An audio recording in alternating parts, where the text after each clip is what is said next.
პრეზიდენტი პოლიტპატიმრებს რუსეთის ჯაშუშებს უწოდებს და აცხადებს, რომ მათი გათავისუფლებით ქვეყანა საფრთხე ემუქრება. მიხეილ სააკაშვილმა ეს განცხადება კასპის რაიონის სოფელ ახალციხეში შიდა ქართლის ახალი გუბერნატორის ანდრო ბარნოვის მშობლიურ სახლში სტუმრობისას განაცხადა. მიხეილ სააკაშვილმა 90-იანი წლების ვითარება გაიხსენა და იმედი გამოთქვა, რომ საქართველო ანალოგიურ მდგომარეობას არ დაუბრუნდება.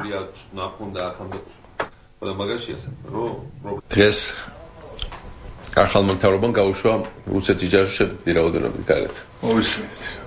ხო, სადაც კრილნიკოვი, გევორქიანი და რა ვიფიქრე, რომ კარგი, გაუშვი.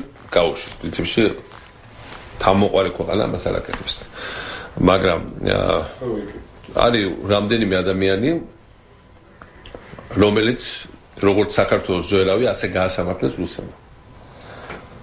თუ მაინდა-მაინც რაღაცის გაკეთება გინდა, დაელაპარაკეთ და გაგვეცვალა. იქ მათ შორის ქართველები არიან მათ შორის. იმავე მუხლებით არიან რუსეთში გასამართლებლად, ესენი იყვნენ საქართველოში. ამაზე საერთოდ უტყუარი მტკიცებულებები იყო და საერთოდ ეჭვს არ იწვევს ეს ამბები. ესენი აძლევდნენ კოორდინატებს, ესენი აჩვენებდნენ გზებს, თევდოროდულისგან განსხვავებით ზუსტად აჩვენებდნენ.